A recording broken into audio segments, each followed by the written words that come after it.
ಈ ಕಲಿಯುಗದಲ್ಲಿ ಶೀಘ್ರ ಫಲವನ್ನು ನೀಡುವ ದೇವರೆಂದರೆ ವಿಘ್ನ ನಿವಾರಕ ಮಹಾಗಣಪತಿ ದೇವರು. ಭಕ್ತರು ಪ್ರತಿ ತಿಂಗಳಲ್ಲಿ ಬರುವ ಸಂಕಷ್ಟಿ ಚತುರ್ಥಿಯನ್ನು ಬಹಳ ಭಕ್ತಿಯಿಂದ ಮಾಡುತ್ತಾರೆ. ಈ ತಿಂಗಳಲ್ಲಿ ಮಂಗಳವಾರ ಸಂಕಷ್ಟಿ ಬಂದಿದೆ. ಇತರ ಸಂಕಷ್ಟಿಗಳಿಗಿಂತ ಅಂಗಾರಿಕ ಸಂಕಷ್ಟಿಗೆ ಹೆಚ್ಚಿನ ಪುಣ್ಯವಿದೆ.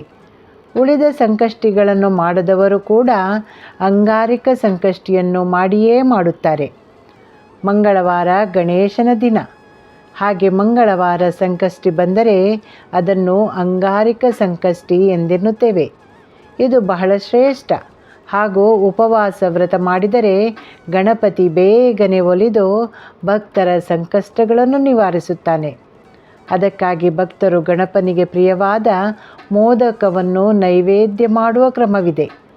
ಆ ಮೋದಕವನ್ನು ಸುಲಭವಾಗಿ ಹೇಗೆ ಮಾಡುವುದೆಂದು ನೋಡೋಣ. ಈ ಬಾರಿ ಸಂಕಷ್ಟಿಗೆ ಮೋದಕ ಮಾಡಿ ಗಣಪನಿಗೆ ನೈವೇದ್ಯ ಮಾಡೋಣ. ಅವನು ನಮ್ಮ ಇಷ್ಟಾರ್ಥಗಳನ್ನು ಅನುಗ್ರಹಿಸಲಿ. ಆತ್ಮೀಯರೇ, ನಾನು ಚಂದ್ರಮತಿ ಎಸ್ ರಾವ್. ಎಲ್ಲರಿಗೂ ನನ್ನ ವಂದನೆಗಳು. ಈಗ ಪ್ರಭಾಪಯ್ಯವರು ಮೋದಕವನ್ನು ಹೇಗೆ ಮಾಡುತ್ತಾರೆಂದು ನೋಡೋಣ. ಮೊದಲು ಮೋದಕ ಮಾಡಲು ಕಣಕವನ್ನು ಮಾಡಿಕೊಳ್ಳಬೇಕು. ಇಲ್ಲಿ 1 ತಟ್ಟೆ ಗೋಧಿ ಹಿಟ್ಟು ಹಾಗೂ 2 ತಟ್ಟೆ ಮೈದಾ ಹಿಟ್ಟನ್ನು ತಗೊಂಡಿದ್ದೇವೆ. ಬೇಕಾದರೆ ಬರೀ ಮೈದಾದಲ್ಲಿಯೇ ಮಾಡಬಹುದು, ಇಲ್ಲವಾದರೆ ಬರೀ ಗೋಧಿ ಹಿಟ್ಟಿನಲ್ಲೂ ಕೂಡ ಮಾಡಬಹುದು. ಇವತ್ತು ಸ್ವಲ್ಪ ಗೋಧಿ ಹಿಟ್ಟು ಮತ್ತು ಅದರ 2ರಷ್ಟು ಮೈದಾ ಹಿಟ್ಟನ್ನು ಸೇರಿಸಿ ಮಾಡೋಣ. ಬೇಕಾದರೆ ಗೋಧಿ ಮತ್ತು ಮೈದಾವನ್ನು ಸಮ ಪ್ರಮಾಣದಲ್ಲಿ ಸೇರಿಸಿಯೂ ಮಾಡಬಹುದು.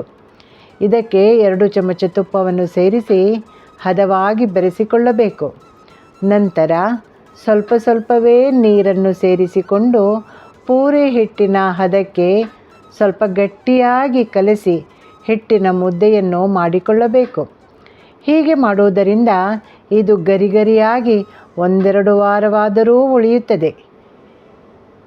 ಇದು ತುಂಬ ಗರಿಗರಿ ಬೇಕಾದಲ್ಲಿ 2 ಚಮಚ ಚಿರೋಟಿ ರವೆಯನ್ನು ಹಿಟ್ಟು ಕಲಸುವಾಗ ಸೇರಿಸಿದರೆ ಇನ್ನೂ 1 ವಾರ ಜಾಸ್ತಿ ಇಡಬಹುದು. ಅಲ್ಲದೆ ಗಟ್ಟಿಯಾಗಿ ಕಲಸಿದರೆ ಎಣ್ಣೆ ಕುಡಿಯುವುದಿಲ್ಲ.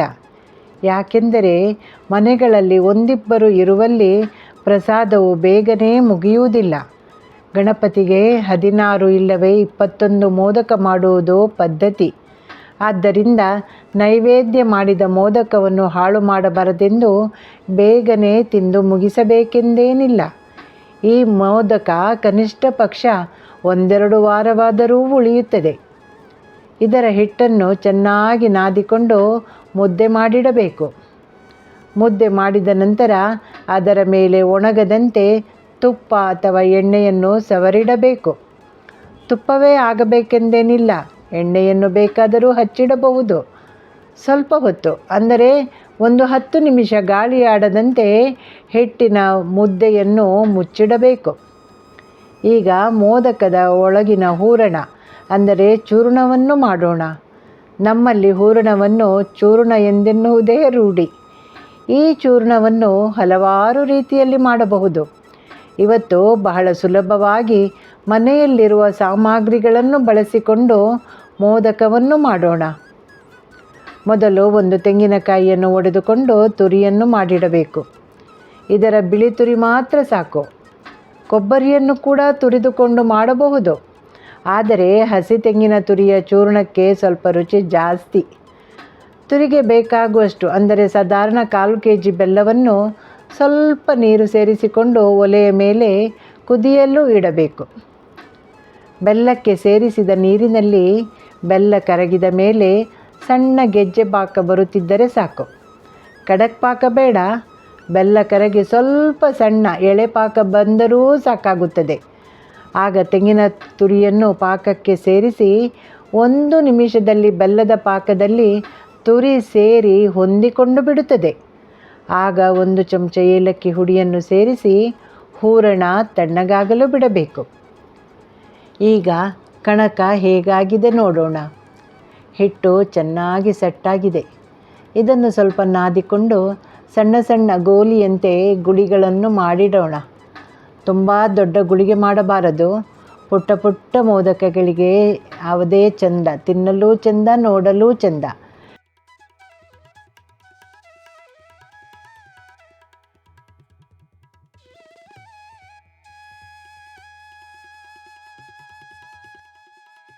ಗುಳಿಗೆಗಳನ್ನು ಅಂಗೈ ಅಗಲದೊಳಗಿನ ಪೂರಿಯಂತೆ ಲಟ್ಟಿಸಿಟ್ಟುಕೊಳ್ಳಬೇಕು. ಸಾಮಾನ್ಯವಾಗಿ 16 ಅಥವಾ 21 ಮೋದಕವನ್ನು ಹಿಟ್ಟನ್ನು ಹೊಂದಿಸಿಕೊಂಡು ಮಾಡುತ್ತಾರೆ. ತುಂಬ ದಪ್ಪದಲ್ಲಿ ಲಟ್ಟಿಸಬಾರದು. ಪೂರಿಯಷ್ಟು ದಪ್ಪ ಇದ್ದರೆ ಆಗಬಹುದು. ಅದಕ್ಕಿಂತಲೂ ತುಸು ತೆಳ್ಳಗೆ ಲಟ್ಟಿಸಿದರೆ ಮೋದಕ ಮೆತ್ತಗಾಗಿ ಬಿಡುವುದಿಲ್ಲ. ದಪ್ಪ ಹಿಟ್ಟಿದರೆ ಮೋದಕ ಮೆತ್ತಗಾಗುತ್ತದೆ.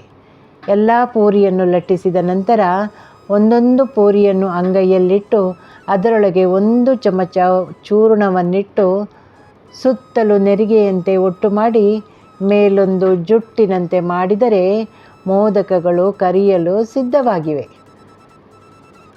ನೋಡಿ, ಅದು ಬೆಳ್ಳುಳ್ಳಿ ಗೆಡ್ಡೆಯಂತೆ ಕಾಣುತ್ತದೆ. ಮಾಡುತ್ತಾ ಮಾಡುತ್ತಾ ಆಕಾರ ಚೆಂದ ಬರುತ್ತದೆ. ಇದಕ್ಕೆ ಹೆಚ್ಚಿನ ಪರಿಶ್ರಮ ಬೇಕಾಗುವುದಿಲ್ಲ. ಎಲ್ಲ ಮೋದಕ ಮಾಡಲು ಒಟ್ಟಿಗೆ 10-20 ನಿಮಿಷದೊಳಗೆ ಸಾಕಾಗುತ್ತದೆ.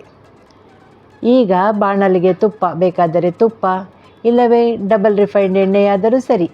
ನಿಮಗೆ ಅನುಕೂಲವಾದದ್ದನ್ನೇ ಬಳಸಿ. ಇಲ್ಲ, ಎಣ್ಣೆಗೆ 2 ಚಮಚ ತುಪ್ಪ ಸೇರಿಸಿ ಕೂಡ ಮಾಡಬಹುದು. ಆಗ ತುಪ್ಪದ ಘಮ ಬರುತ್ತದೆ. ಇವತ್ತು ಎಣ್ಣೆ ಮತ್ತು ತುಪ್ಪ ಎರಡನ್ನೂ ಸೇರಿಸಿ ಕರಿಯುತ್ತಿದ್ದೇವೆ.